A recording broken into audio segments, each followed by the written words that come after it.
नमस्कार, मैं विक्रम पटेल आप सभी को आपके अपने ही चैनल सीखें कुछ अलग में हार्दिक स्वागत करता हूं। दोस्तों, ये ट्रिग्नोमेट्रिक रेशियोज एंड आइडेंटिटीज की 18वीं वीडियो है, जिसमें आज हम लोग एग्जाम्पल नंबर 12 समझने वाले हैं और इसको कैसे आसानी से हल करेंगे ये हम लोग आसानी से सीखने वाले हैं। तो प्लीज आप इस वीडियो के अंत तक जरूर बने रहें। तो फिर हम वीडियो को शुरू करते हैं। दोस्तों, सबसे पहले हम लोग क्वेश्चन को पढ़ते हैं कि क्वेश्चन क्या है। क्वेश्चन है हमारा क्या, यदि tan a बराबर 1 यानी tan a का मान दिया गया है 1 और tan b का मान कितना दिया गया है √3, तब cos a into cos b minus sin a into tan b का मान परिकलित कीजिए। यानी हमको क्या दिया गया है tan a, यानी a एंगल से क्या tan का मान दिया गया है वो क्या है 1, और क्या है tan b यानी b एंगल से क्या है tan का मान कितना दिया गया है √3। तब हमको क्या cos a into cos b और minus sin a into tan b, इनके मान को क्या करना है हमको निकालना है। तो दोस्तों, सबसे पहले क्या करेंगे हम फिगर को बनाएंगे। यानी हमको क्या दो त्रिभुज बनाना होगा, क्योंकि tan a यानी एक a एंगल से मान दिया गया है और एक b एंगल से मान दिया गया है, दोनों अलग अलग है, तो क्या हम अलग अलग फिगर बनाएंगे। तो सबसे पहले हम एक फिगर बनाते हैं यहाँ पे a एंगल के लिए। चलिए हम यहाँ पे एक फिगर बनाते हैं, क्योंकि फिगर बनाने से क्या होता है दोस्तों, हम लोग आसानी से इसे सोल्व कर लेंगे। तो सबसे पहले हम लोग यहाँ पे फिगर बनाते हैं। चलिए, ये हो गया ए, यहाँ बी और ये सी। मैं इसके नाम रख देता हूँ। ये क्या है 90 डिग्री एंगल है। क्या हम लोग को कोण ए से चलना है, तो यहाँ पे क्या है हमारा एंगल ए यहाँ पे आपको दिखाई दे रहा है। अब चलिए, सबसे पहले क्या हमने माना है क्या ए बी सी नाम से क्या है एक त्रिभुज है, क्योंकि इसमें तो नहीं दिया गया है। तो सबसे पहले सोल्यूशन यहाँ पे लिखते हैं और मानते हैं सोल्यूशन। यहाँ पे क्या है हमने माना है, माना कि ए बी सी एक समकोण त्रिभुज है। ए बी सी क्या है एक समकोण त्रिभुज है, जिसमें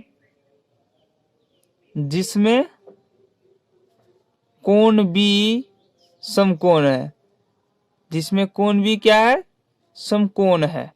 यहां तक हमने ये मान लिया, यानी कोण बी क्या है हमारा समकोण है, यानी समकोण को भी हमने लिख लिया और एबीसी नाम से हमने एक त्रिभुज बनाया है। अब चलिए, इसमें क्या है tan a का मान दिया गया है। दोस्तों, इस प्रकार के छोटे छोटे सवाल तो हमने ऑलरेडी, इसमें क्या है दो, यानी दो आपको त्रिकोणमितीय अनुपात दिया गया है, तो हम लोग क्या है थोड़ा लंबा प्रोसेस है। और क्या है इसके पहले तो इस प्रकार के हमने सवाल किए हुए हैं। यानी tan a का मान दिया गया है, तो इससे क्या हम p यानी tan a बराबर क्या होता है p/b होता है। क्या होता है लंब बटा आधार होता है।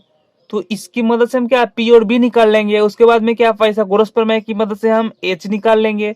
उसके बाद में क्या, जब p b h मालूम हो जाएगा तो क्या a एंगल के लिए हम लोग cos a का मान निकाल लेंगे। उसके बाद sin a का मान निकालेंगे, फिर b एंगल से चलेंगे तो उसी प्रकार से सेम प्रोसेस अपनाएंगे और बनाएंगे। तो चलिए, सबसे पहले क्या है हमको दिया गया है वो क्या है, यानी दिया गया है यहाँ पे tan a।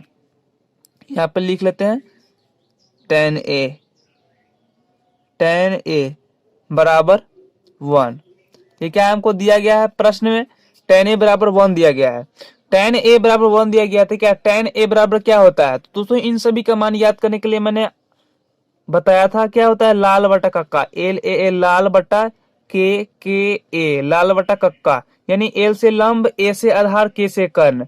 तो लंब बटा कर्ण किसके लिए होता है, ये हो गया साइन के लिए, ये हो गया कॉस के लिए और लास्ट वाला ये tan के लिए। tan के लिए क्या होता है लंब बटा आधार होता है। तो क्या tan a, तो tan a बराबर हम लिख सकते हैं यहाँ पे क्या है tan a बराबर, यहाँ पे क्या लिखेंगे हम p/b बराबर ये 1 है, तो 1/1 हम लिख सकते हैं जी, आसानी से लिख सकते हैं 1/1 यहाँ पे लिख सकते हैं, क्योंकि एक में एक से भाग दीजिएगा तो क्या एक ही आएगा, एक में एक से आप गुना करेंगे तो भी एक ही आएगा, तो क्या 1/1 हम लिख सकते हैं। ये हो गया p/b।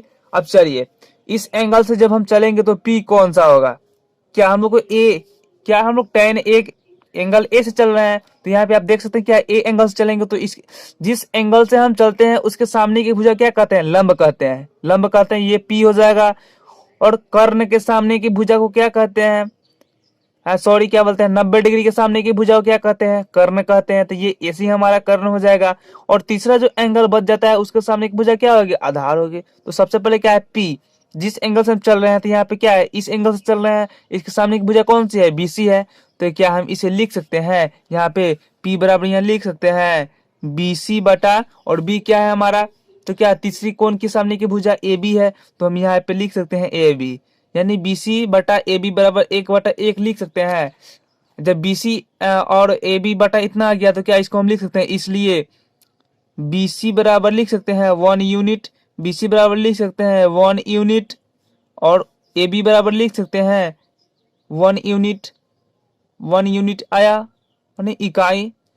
इसे के मानेंगे तो भी दोस्तों, मैं के क्यों नहीं मानता, क्योंकि के मानिए और लास्ट में वो कट ही जाता है, तो वो भी प्रोसेस से आप बना सकते हैं। के ना मानते हैं तो भी प्रोसेस, ये गलत नहीं है, सही है। ये चीज हो गया, BC 1 यूनिट आया, AB 1 यूनिट आया, तो इस लिख लेते हैं सबसे पहले क्या, BC हमारा कितना आया, 1 आया है, उसके बाद में क्या AB भी हमारा 1 आया है। अब चलिए हम लोग पाइथागोरस प्रमेय की मदद लेते हैं। जब हमको क्या है, दो भुजा की मान मालूम है तो क्या तीसरी भुजा पाइथागोरस प्रमेय की मदद से निकालेंगे। क्या है, हमको लंब और आधार मालूम है, क्या कर्ण निकालना है, तो क्या हम यहाँ पे पाइथागोरस प्रमेय की मदद लेते हैं। चलिए पाइथागोरस प्रमेय से, पाइथागोरस पाइथागोरस प्रमेय से, पाइथागोरस प्रमेय से। अब चलिए पाइथागोरस प्रमेय से क्या होता है, कर्ण स्क्वायर बराबर क्या होता है, कर्ण स्क्वायर, हिंदी में लिख देता हूं, कर्ण स्क्वायर बराबर क्या होता है, लंब स्क्वायर, लंब स्क्वायर जोड़ क्या होता है, आधार स्क्वायर। तो यहाँ पे हम लिखते हैं आधार स्क्वायर। अब चलिए लंब, तो लंब क्या है, इसको हम कर्ण को एच भी बोलते हैं, एच, तो हमारा एच क्या आया था, एच यहाँ पे क्या है, एसी है, इस ट्रायंगल में एसी है, तो यहाँ पे एसी स्क्वायर लिखेंगे, एसी स्क्वायर, एसी स्क्वायर बराबर क्या है हम लोग का लंब, पी क्या है हमारा, पी यहाँ पे क्या है, बीसी है, तो यहाँ पे हम लिखते हैं बीसी स्क्वायर, यहाँ पे लिखते हैं बीसी स्क्वायर, जो आधार क्या है हमारा ए बी है, तो यहाँ पे हम लिखते हैं ए बी स्क्वायर। तो क्या हम लोग को ए सी स्क्वायर तो मालूम ही करना है, ए सी का मान तो मालूम ही करना है, यानी कर्ण को निकालना ही है। चलिए हम लोग इसको यहीं पे रहने देते हैं। और यदि सिर्फ हम ए सी निकालेंगे तो क्या हो जाएगा, ए सी बराबर क्या हो जाएगा, ये स्क्वायर जो है ये उधर रूट में चला जाता है, तो रूट अंडर यहाँ पे क्या लिखेंगे, बी सी स्क्वायर जोड़ ए बी स्क्वायर। ये चीज आप समझ गए। अब चलिए BC का मान कितना है, BC का मान भी 1 है और AB का मान भी 1 है, तो यहाँ पे हम लिखते हैं रूट अंडर 1 का स्क्वायर, रूट अंडर 1 का स्क्वायर जोड़ 1 का स्क्वायर। अब चलिए एक का स्क्वायर और एक का स्क्वायर जो है क्या, एक का स्क्वायर एक ही होता है और फिर प्लस एक का स्क्वायर एक ही होता है, तो यहाँ पे क्या आ जाएगा हमारा रूट अंडर 1 और 1 जोड़िए क्या आ जाएगा हमारा रूट अंडर 2, यानी रूट अंडर 2 यूनिट आया। ये एसी का मान हमारा आ गया। अब चलिए अब क्या करना है हम लोग को, क्वेश्चन में पहले देखते हैं, यानी PBH हमने मालूम कर लिया, तो ए एंगल के लिए क्या क्या हमको ज्ञात करना है, यानी प्रश्न को हल करने के लिए cos A का मान ज्ञात करना है और दूसरा क्या है sin A का मान ज्ञात करना है। तो चलिए हम लोग cos A और sin A का मान ज्ञात करते हैं। अब चलिए यहाँ पे लिख लेते हैं, यहाँ पे क्या cos A का मान ज्ञात करते हैं हम, cos A, तो cos A का मान हम ज्ञात करेंगे तो क्या होता है फॉर्मूला, cos A बराबर क्या होता है दोस्तों, cos A बराबर क्या होता है, आधार बटा कर्ण, यानी क्या होता है B/H, B/H होता है। अब चलिए ट्रायंगल में चलिएगा तो B क्या है हमारा, B क्या है, तो B यही ना है AB, तो AB बटा क्या हो जाएगा AC, तो हम यहाँ पे लिखेंगे AB बटा AC। B क्या है हमारा AB और H क्या है हमारा AC, तो AC लिखेंगे। अब चलिए AB का मान कितना है, तो AB का मान कितना है हमारा 1 है, तो यहाँ पे हम लिखेंगे 1, और AC का मान हमने कितना निकाला √2, तो √2, यानी cos A का मान हमने ये निकाला, ये आ गया। और दूसरा क्या जरूरत है, दूसरा है हमारा sin A, तो यहाँ पे हम sin A का मान निकालते हैं, तो sin A बराबर क्या होता है, sin A बराबर क्या होता है दोस्तों, लंब बटा कर्ण होता है, यानी P/H। अब चलिए ट्रायंगल में देखते हैं P कौन सी भुजा है, P यानी इस एंगल के सामने की भुजा क्या है BC है, तो BC बटा AC हो जाएगा, ये आप समझ गए BC बटा AC, ये BC बटा AC हो जाएगा। तो यहाँ पे P बराबर क्या है BC और H बराबर AC। अब चलिए BC का भी मान कितना है, तो BC का भी मान 1 यूनिट है, तो यहाँ पे हम लिखते हैं BC का भी मान कितना है 1, और AC का मान कितना निकाला हमने √2, तो ये √2 हो गया। यानी cos A और sin A, यानी हमने ए एंगल से जो निकालने हैं, तो हमने क्या cos A का भी मान ज्ञात कर लिया और sin A का भी मान ज्ञात कर लिया। अब क्या हम लोग दूसरा ट्रायंगल बनाएंगे जिसमें क्या है tan B बराबर दिया हुआ है, तो इसे भी PBH निकालेंगे और क्या cos B का मान ज्ञात कर लेंगे, उसके बाद में हम लोग इसको हल करेंगे। तो दोस्तों सबसे पहले हम दूसरा फिगर बनाते हैं, उसके बाद में क्या करते हैं, उससे भी PBH मालूम करते हैं। चलिए एक और ट्रायंगल हम लोग बना लेते हैं। तो यहाँ पे क्या ट्रायंगल हम खींचते हैं, यानी दो ट्रायंगल हमको लेने पड़ेंगे। तो यहाँ पे हमने एक ट्रायंगल और ले लिया, ये चीज हो गया। अब चलिए इसके पहले क्या था, कोण बी, ये समकोण था। यहाँ पे आप देख सकते हैं क्या, कोण बी समकोण, यानी कोण बी को हमने समकोण बनाया था। और यदि मैं फिर से इसी प्रकार के ट्रायंगल लूंगा, कोण बी को समकोण बनाऊंगा, तो ये नियम गलत हो जाएगा। वो कैसे हो जाएगा, क्योंकि जब कोण बी ही समकोण होगा तो फिर tan a का मान p और h का मान कैसे बदल जाएगा। तो यहाँ पे हम क्या लेंगे, कोण c को क्या करेंगे, समकोण बना देंगे। तो यहाँ पे हम कोण c को समकोण बना देंगे, ये हो गया, कोण c को समकोण बना देंगे, ये आप समझ गए। उसके बाद में क्या है, a को यहाँ ये इस कोण को कहेंगे और b इसका नाम रख देते हैं, ये हो गया। समझ में आया। तो ये कौन सी क्या है, समकोण है। तो ये सबसे पहले हमने मान लेते हैं, यानी हम लोग लिख लेते हैं, थ्योरी में इसको लिख लेते हैं। पुनः, पुनः क्या हमने फिर से माना है, तो यहाँ पे लिख लेते हैं पुनः माना कि, पुनः माना कि ACB एक समकोण, ACB एक समकोण त्रिभुज है जिसमें कोण सी एक समकोण है। कोण सी क्या है, समकोण है। कोण सी क्या है, समकोण है। यानी ये हमने फिर से मान लिया। अब क्या है, अब प्रश्न में क्या दिया गया है, प्रश्न में क्या दिया गया है, tan b का जो मान है वो क्या है, √3 है। tan b का मान दिया हुआ है √3। तो यहाँ पे हम लिखते हैं क्या, tan b का मान कितना दिया गया है, √3। क्या हम लोग को b एंगल से चलना है, tan b। तो या tan b को क्या हम लिख सकते हैं, tan b क्या होता है, tan एक अभी आपने बनाया था क्या होता है, p/b होता है। तो यहाँ पे हम लिख सकते हैं परपेंडिकुलर बाई बेस, यानी p/b बराबर √3/1 लगा सकते हैं, इसमें कोई दिक्कत नहीं है। अब चलिए इस एंगल के लिए, कोण बी के लिए क्या है, परपेंडिकुलर, यानी जो लंब होगा वो क्या होगा, इसके सामने की भुजा, यानी AC हो जाएगी। तो यहाँ पे लिखेंगे AC बट्टा, और बी बेस कौन सी भुजा है, तो क्या है, 90 डिग्री के सामने की भुजा को तो क्या कर्ण कहते हैं। जो तीसरी कोण बच जाती है इसके सामने की भुजा क्या कहते हैं, बेस, यानी आधार कहते हैं। ये BC है हमारा क्या, आधार। तो यहाँ पे हम लिखेंगे BC बराबर क्या हो जाएगा हमारा, √3/1, ये हो गया। अब चलिए इससे हमको क्या, AC और BC का मान मालूम हो जाएगा। तो यहाँ पे हम लिख लेंगे, इसलिए AC बराबर √3 यूनिट। AC का मान कितना है, √3 यूनिट यानी इकाई, और BC का मान हमारा कितना है, BC बराबर इसके क्या है, 1, यानी 1 यूनिट। यहां तक आपको समझ में आया। अब क्या है, तो यहाँ पे AC का मान कितना आया हमारा, AC का मान है √3। तो यहाँ पे हम लिख लेते हैं √3। BC का मान कितना है, 1 यूनिट। अब क्या हमको कर्ण निकालना है, यानी AB का मान निकालना है। तो यहाँ पे हम पाइथागोरस प्रमेय की सहायता लेंगे, लिखेंगे पाइथागोरस प्रमेय से। यहाँ पे लिखते हैं पाइथागोरस प्रमेय से। पाइथागोरस प्रमेय से क्या होता है, कर्ण स्क्वायर बराबर क्या होता है, यहाँ पे लिखते हैं कर्ण स्क्वायर बराबर क्या होता है, लंब स्क्वायर जोड़ आधार स्क्वायर, लंब स्क्वायर जोड़ आधार स्क्वायर, ये होता है दोस्तों। इसी को इंग्लिश में क्या लिखते हैं, H² बराबर P² जोड़ B²। क्या हमको H मालूम है, H मालूम है हमको, नहीं मालूम है। इस एंगल में आप चलेंगे, क्या H मालूम है, नहीं मालूम है। हम लोग को H निकालना है, कर्ण निकालना है। कर्ण क्या है हमारा, AB है। AB का तो मान निकालना ही है। तो H² की जगह लिखेंगे क्या, AB² बराबर, और P हमको मालूम है क्या, AC, क्या है, AC है हमारा। तो यहाँ पे लिखेंगे क्या, AC²।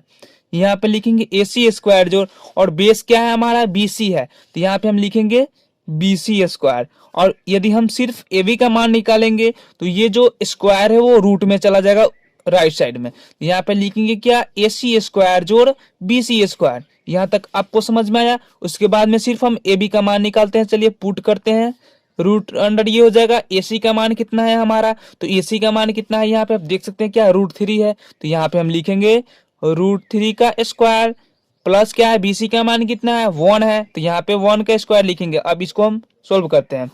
तो √3 का स्क्वायर करेंगे क्या, √3 में √3 से आप गुना करेंगे, कितना आ जाएगा, 3 आ जाएगा।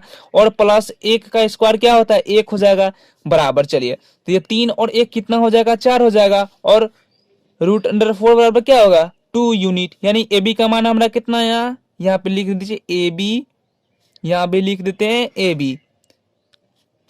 इसलिए ए बी बराबर कितना है हमारा रूट 2 यूनिट। ये समझ गए। अब चलिए, अब हमको क्या जरूरत है, प्रश्न की ओर चलते हैं। तो इसमें क्या, एंगल बी के लिए क्या cos बी की जरूरत है, और tan बी तो यहाँ पे आपको दिखाई दे ही रहा है, tan बी का मान √3 है। तो क्या हमको cos बी चाहिए, cos बी चाहिए, तो हम लोग cos बी का मान पहले निकाल लेते हैं। यहाँ पे लिखते हैं, इसलिए cos बी बराबर क्या होता है दोस्तों, cos बी बराबर क्या होता है, बेस बाई कर्ण, यानी b बाई एच होता है, बेस बाई हाइपोटेनस। तो यहाँ पे लिखेंगे b by H, b by H होता है। तो चलिए इस ट्रायंगल में चलते हैं। b कौन सी भुजा है, b क्या है, BC है, BC, और कर्ण क्या है, AB है। तो यहाँ पे क्या लिखेंगे, BC बाई AB। तो यहाँ पे लिखेंगे ना, b बराबर क्या है, BC, और h है AC। तो BC का मान कितना है हमारा, तो BC का मान कितना है 1 यूनिट, तो 1 बाई, और AC का मान कितना हमने निकाला, क्या सॉरी AB यहाँ पे AB है, AB का मान कितना हमने निकाला 2 यूनिट, तो 1/2 आ गया। तो ये आप समझ गए। अब हम क्या करते हैं, क्वेश्चन को लिखते हैं और इसका वैल्यू पुट करते हैं, तो हमको आसानी से निकल जाएगा। अब चलिए हम लोग प्रश्न को लिखते हैं। प्रश्न क्या है हम लोग का, प्रश्न है हमारा cos A into cos B। क्या है, एक सेकंड देख लेते हैं। cos A into cos B है प्रश्न, आप यहाँ पे देख सकते हैं, cos A into cos B minus sin A into tan B, यह है प्रश्न। तो हम प्रश्न को सबसे पहले लिख लेते हैं, यह है हमारा।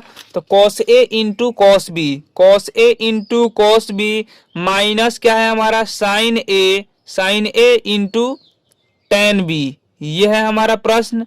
अब हम सभी का मान को रखेंगे और इसको आसानी से सोल्व करेंगे। चलिए बराबर, तो cos A का मान हमने कितना निकाला, तो cos A का मान कितना निकाला, अभी आपको मैं दिखाई देता हूं हमने कितना निकाला था।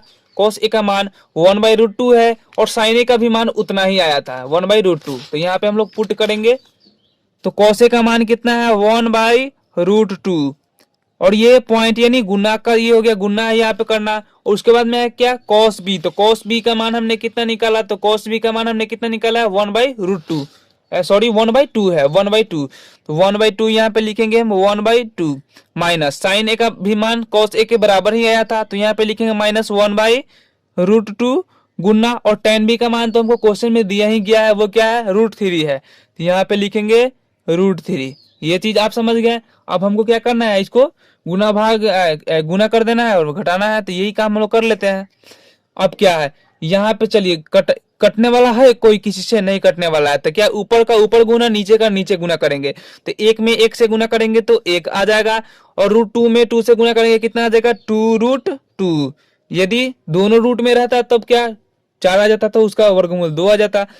लेकिन क्या है, इसको 2√2 लिखेंगे, क्योंकि अलग अलग है, बिना रूट में है, तो इस प्रकार से गुना करते हैं। ये माइनस है तो यहाँ माइनस लगाएंगे। अब चलिए इसको ऊपर से ऊपर गुना करेंगे, नीचे से नीचे गुना करेंगे, कितना आ जाएगा √3/2 आ जाएगा। तो यहाँ पे लिखेंगे √3/2। अब चलिए, अब हम क्या यहाँ पे इन दोनों का एलसीएम निकालते हैं। अब यहाँ पे क्या है, इन दोनों का आप एलसीएम निकालिएगा तो कितना आएगा, यहाँ पे 2√2 है और यहाँ पे 2 है, तो क्या इसका एलसीएम कितना आ जाएगा, इसका एलसीएम आएगा 2√2। वो कैसे आएगा हम आपको बताते हैं कैसे आएगा। यहाँ पे आप देख सकते हैं क्या यहाँ 2√2 है और यहाँ 2 है, तो यहाँ 2 आपको दिखाई दे रहा है, यहाँ भी 2 दिखाई दे रहा है, लेकिन इसमें √2 तो नहीं है, तो इसका एलसीएम कितना आ जाएगा 2√2 ही आएगा। तो यहाँ पे क्या लिखेंगे हम 2√2 आ जाएगा। ये समझ गए आप। अब चलिए 2√2 है, यहाँ भी 2√2 है, यानी 1 मरतबे, तो यहाँ क्या आ जाएगा 1 आ जाएगा, और माइनस यहाँ 2 है और यहाँ क्या है 2√2 है, तो यहाँ क्या है 2 और 2 आपको दिखाई दे रहा है, √2 नहीं है, क्या √2 और √3 में गुना करना होगा, √2 और √3 में गुना करना होगा। तो यहाँ पे लिख देंगे √3 और यहाँ गुना √2। ये आपको समझ में आया।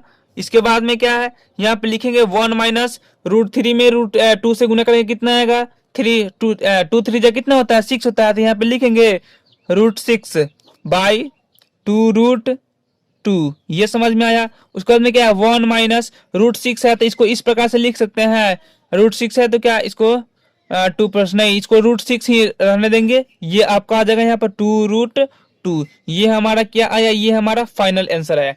तो ये आप देख सकते हैं, इस प्रकार से हमारा क्वेश्चन था। दोस्तों यहाँ पे एक चीज और आप ध्यान में रखें कि क्वेश्चन जो दिया गया है वो क्या है tan b में दिया गया है, लेकिन दोस्तों यदि यहाँ पे sin b रहता तो क्या हमको sin b का भी मान ज्ञात करना पड़ता, तो यहाँ पे आसानी से ज्ञात करते। लेकिन क्वेश्चन में दोस्तों क्या है, हमारी बुक में क्या क्वेश्चन दिया गया है tan बी दिया हुआ है, लेकिन आप एनसीईआरटी में जाएंगे तो क्या यहाँ पे साइन बी दिया गया है, तो इससे कोई दिक्कत नहीं है। टेन बी का मान रखेंगे तो आपको ये आंसर आएगा, और साइन बी का मान रखेंगे तो क्या हमको साइन एक कोस बी का जैसे मान निकाला उस प्रकार से साइन बी का भी मान निकाल लेंगे और रख देंगे आसानी से। इस प्रकार से हम लोग सोल्व कर लेंगे। तो दोस्तों ये वीडियो आपको कैसी लगी प्लीज कमेंट करके बताएं, और इस वीडियो में किसी भी प्रकार की कोई कमी नजर आती है तो प्लीज कमेंट करिए। तब तक के लिए धन्यवाद, फिर मिलते हैं नए इंटरेस्टिंग वीडियो के साथ। जय हिंद, जय भारत।